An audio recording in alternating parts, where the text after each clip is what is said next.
तो अब हम आगे बात करते हैं इस चीज़ के अंदर में। देखिए, जो मैं आपको कार्टून के माध्यम से बताता हूँ, यहाँ पे जो दिया गया चित्रपट, इसके आधार पर समझते हैं हम संसद को या अपने संविधान के बारे में जानते हैं। तो संविधान क्या है, थोड़ा सा और डिटेल समझते हैं, क्यों संविधान की आवश्यकता होती है। आपने पिछले वीडियो में देखा था, अब इस वीडियो में समझिए। सुरेश अपनी कक्षा का मॉनिटर है और वह दबंग किस्म का लड़का है। उसके सहपाठी भी उसे पसंद नहीं करते, ऐसा बता दिया गया। क्लास टीचर श्रीमती राव अचानक किसी काम से बाहर जाना चाहती है। वह सुरेश को सब बच्चों का ख्याल रखने के लिए बोलकर चली जाती है। सुरेश मौके का फ़ायदा उठाता है और अनिल को तंग करता है। हम बात करें कि जब शक्तियाँ किसी एक व्यक्ति को दे दी जाती है, अर्थात किसी एक नेता को दे दी जाती है, तो वह शक्तियों का दुरुपयोग किस प्रकार से करता है, उन चीज़ों को हम समझ रहे हैं। उसी के लिए हम यहाँ पर डिटेल से समझ रहे हैं या इस चित्रपट का माध्यम ले रहे हैं। ये जो कार्टून है, यहाँ पर जो कॉमिक्स का हिस्सा है, इस चीज़ को हम समझ रहे हैं। ठीक है, कि क्या नेता शक्तियों का, कानूनों का गलत उपयोग करते हैं, दुरुपयोग करते हैं या नहीं। तो संविधान से में किस प्रकार के प्रावधान हैं, उन चीज़ों के ऊपर में हम यहाँ पर बात कर रहे हैं।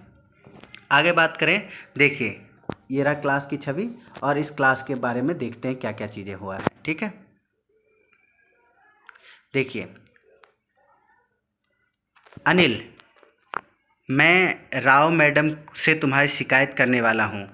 ठीक है, ये कहता है, लेकिन मैंने क्या किया है। अनिल क्या कहता है, आज मैं राव मैडम से तुम्हारी शिकायत करने वाला हूँ।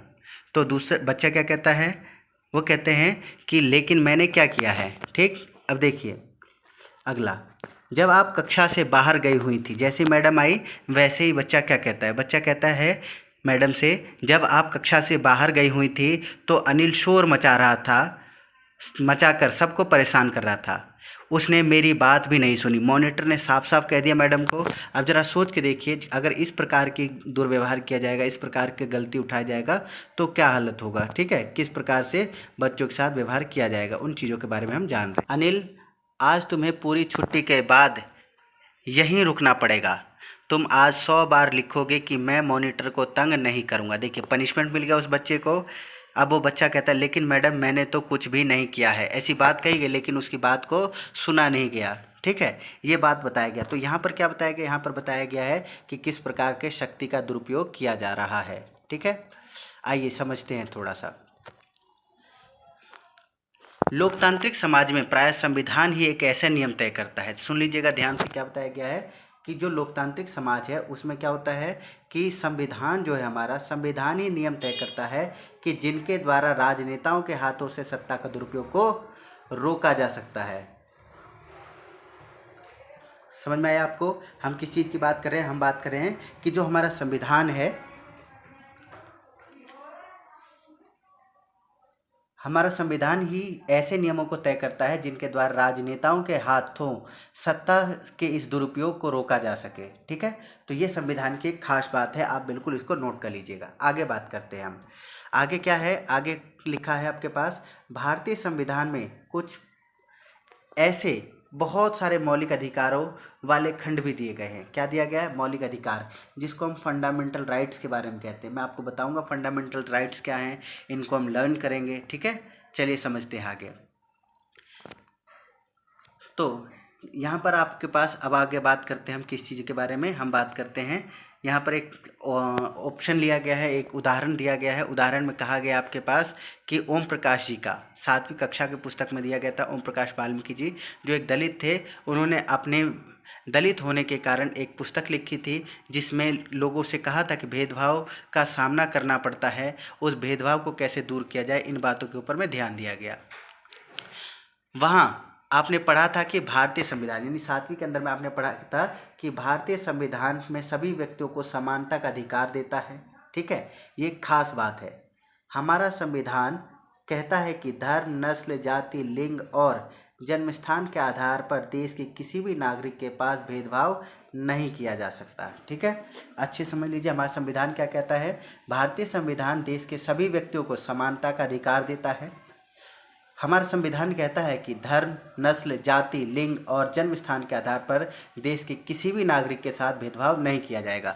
ये बहुत बड़ी बात आ जाती है हमारे पास। आइए ऊपर जो आपने देखा था उसका थोड़ा सा क्वेश्चन आंसर करते हैं, समझते हैं। ठीक है, क्या कहा है। पहला क्वेश्चन यदि आप देखते हैं तो उसमें लिखा गया है कि मॉनिटर अपनी शक्ति का किस तरह दुरुपयोग कर रहा है। क्या आप लिख सकते हैं? लिख के बताइए कि किस प्रकार से, और शॉर्ट के अंदर में आप कमेंट भी कीजिए। देखिए, जब भी आप वीडियो देखते हैं, अगर आपको कोई डाउट रह जाता है तो आप उसको कमेंट ज़रूर किया करें। कमेंट करने के बाद आपको ये पता चलता है या हमें ये पता चलता है कि कहाँ प्रॉब्लम आ रही है। ठीक है, उन बच्चों के साथ में हम डिस्कस करेंगे, उन सारे टर्म्स को खोजेंगे, उन सारे टर्म्स को और बढ़िया तरीके से आपके सामने लेके आएंगे। तो कमेंट ज़रूर किया करें। ठीक है, आगे देखिए क्वेश्चन नंबर 2 अगर पढ़ें तो, नीचे दी गई किस परिस्थिति में मंत्री को अपनी सत्ता के दुरुपयोग का दोषी कहा जाएगा। ठीक है, अब दिया जा रहा है, देखिए कई सारे पॉइंट हैं। हम पहले पॉइंट को पढ़ते हैं, क वाले पॉइंट को देखते हैं। क पॉइंट में कहा गया है जब हम ठोस तकनीकी कारणों से अपने मंत्रालय की किसी परियोजना को नामंजूर कर देते हैं, यानी कि किसी न किसी कोई ना कोई ऐसा टेक्निकल कारण बताते हैं, ऐसा टेक्निकल फॉल्ट बताते हैं जिसके कारण कोई परियोजना रुक जाती है। ठीक है, ये बता दिया गया। क्या यहाँ पर मंत्रीगण ने या किसी नेता ने, किसी मंत्री ने अपनी शक्ति का दुरुपयोग किया है या नहीं किया है, आपसे ये पूछा जा रहा है। अगर आपको लगता है कि किया है तो आप यस कमेंट में कीजिए, नहीं लगता है तो नो कीजिए। ठीक है, ज़रूर। इसके बाद बात करें हम तो ख की बात कर रहे हैं। ख में क्या कहा, पूछा गया है, ख में कहा गया जब वह अपने पड़ोसी को अपने सुरक्षा कर्मियों से पिटवाने की धमकी देता है। देखिए यहाँ पर किया गया या नहीं किया गया, तो ये भी आप आराम से लिखिए कि हाँ, यहाँ पर नेता के द्वारा अपने शक्तियों का दुरुपयोग किया गया है। अगर किया गया है तो आप प्लीज़ इसको लिखिए।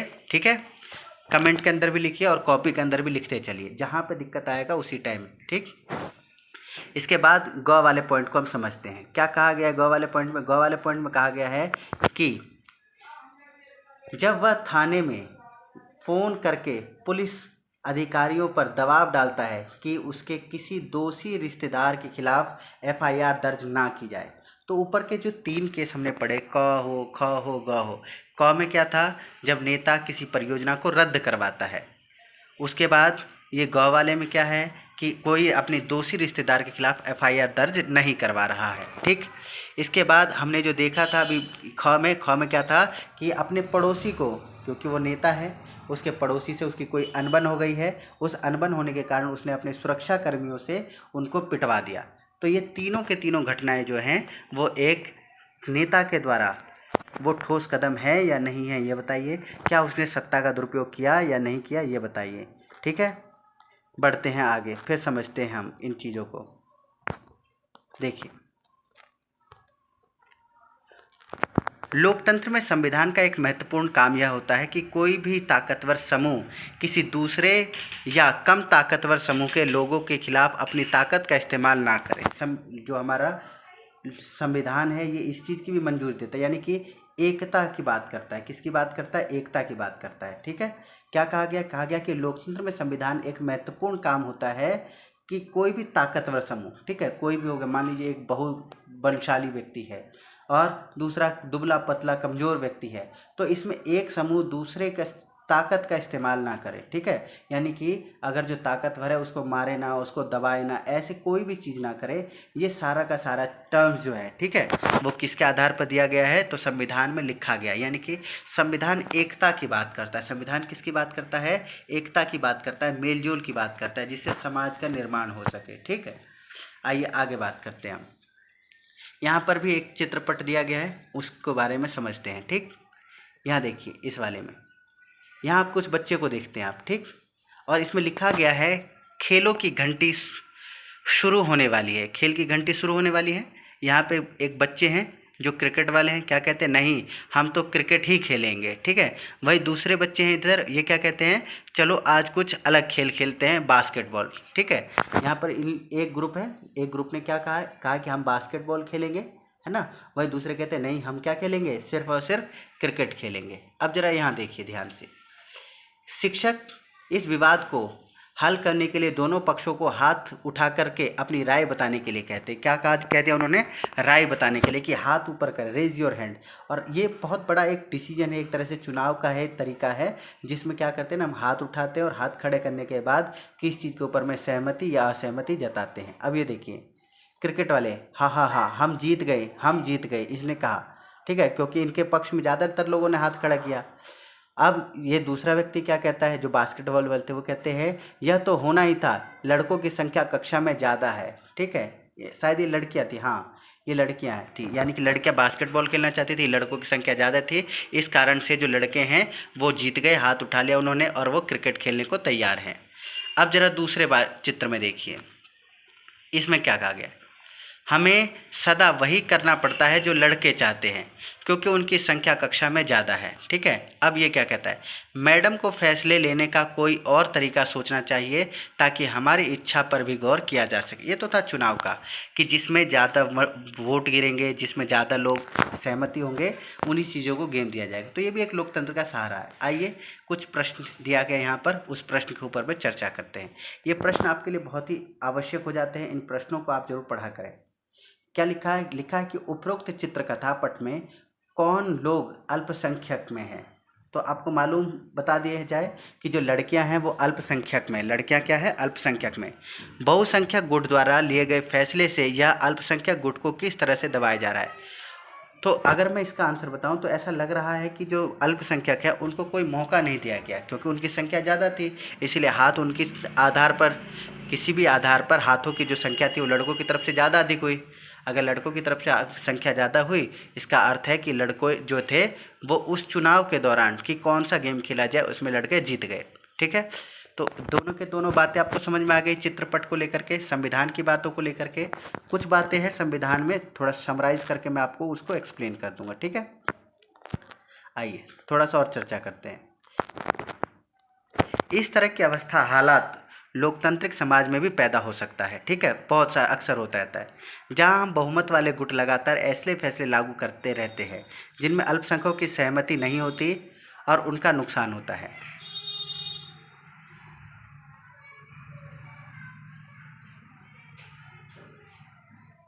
जैसा कि इस चित्र कथापट को पता चलता है, बहुमत की निरंकुशता का खतरा हर समाज में बना रहता है। देखिए क्या कह दिया कि बहुमत की जो समस्या है, ठीक है, बहुमत की जो समस्या है और निरंकुशता है वो सभी समाजों में बनी रहती है, बराबर बना रहता है। संविधान में, ठीक है, दिए गए नियमों से इस बात का ख्याल रखा जाता है। ये भी एक इम्पॉर्टेंट पॉइंट मिल गया आपके पास संविधान के लिए। तो अब तक हमने 4-5 चीज़ें देख ली। क्या एकता बना के रखता है, मैं संविधान को थोड़ा समराइज कर दूं। पहला चीज़ हमने क्या देखा, हमने ये देखा कि संविधान एकता का निर्माण करता है, विभिन्न जाति, धर्म, नस्ल उन सब के बीच में हमारे आकांक्षाओं और लक्ष्यों की पूर्ति करता है। ये किसी भी प्रकार का भेदभाव नहीं करता, चाहे जाति हो, धर्म हो, लिंग हो, स्थान हो, नस्ल हो, रंग हो, किसी भी आधार पे, है ना। और यहाँ पर एक और चीज़ आ गया कि संविधान में नियमों से इस बात का ख्याल रखा जाता है कि अल्पसंख्यकों को किसी ऐसी चीज़ से वंचित किया जाए जो बहुसंख्यकों के लिए सामान्य रूप से उपलब्ध है। मतलब इन बातों का भी ध्यान रखा जाता है कि अल्पसंख्यकों को भी उनकी बात मानी जा सके, उनको भी मौका दिया जा सके इस कार्य को करने के लिए, ठीक है। इसके बाद बात करें तो अल्पसंख्यकों पर बहुसंख्यकों की इस निरंकुशता या दबदबे का प्रतिबंध लगाना भी संविधान का महत्वपूर्ण कार्य है। यह दबदबा एक समुदाय द्वारा दूसरे समुदाय के ऊपर भी हो सकता है, जिसे अंतर सामुदायिक वर्चस्व कहा जाता है, या फिर एक ही समुदाय के भीतर कुछ ऐसे दूसरे लोग भी हैं जो एक ग्रुप को लेकर के दूसरे ग्रुप पर दबाव बना देते हैं, जिसे क्या कहा जाता है, तो उसको अंतर समुदाय, यानी कि एक इंटर कम्युनिटी है और दूसरा इंट्रा कम्युनिटी, ठीक है, inter community and intra community. अच्छे से इस चीज़ को ध्यान से देख लीजिएगा, अच्छे से आपको समझ में आ जाएगा, ठीक। इंटर वाला क्या है, इंटर कम्युनिटी, इसमें क्या होता है ना कि एक समुदाय दूसरे समुदाय पर, जैसे मान लेते हैं एक उच्च वर्ग का व्यक्ति किसी दलित वर्ग में, ठीक है, या एक गांव का व्यक्ति किसी दूसरे गांव में जाकर के अपना दबदबा स्थापित करता है, तो उसको हम इंटर कम्युनिटी कहते हैं। समझ में आ गया आपको, यानी कि अंतर सामुदायिक। वहीं अगर एक ही समाज में एक लोग दूसरे व्यक्ति से के ऊपर में, या ये कहे कि एक घर के अंदर में कह सकते हैं, एक ही गांव के अंदर में कह सकते हैं, इसको हम इंट्रा कम्युनिटी कहते हैं। इंट्रा कम्युनिटी वर्चस्व कहा जाता है, ठीक है। समझ में आ गया आपको वर्चस्व वाला पूरा प्रावधान। आगे संविधान क्यों होना चाहिए। अब बात करते हैं हम संविधान क्यों होना चाहिए। बहुत ही इम्पोर्टेंट वर्ड्स है, एकदम बढ़िया तरीके से आप नोट डाउन कर लीजिएगा। हम किस चीज़ की बात कर रहे हैं, हम बात करें संविधान क्यों होना चाहिए। इसका तीसरा महत्वपूर्ण कारण यह है कि हम खुद को अपने आप से बचा सके।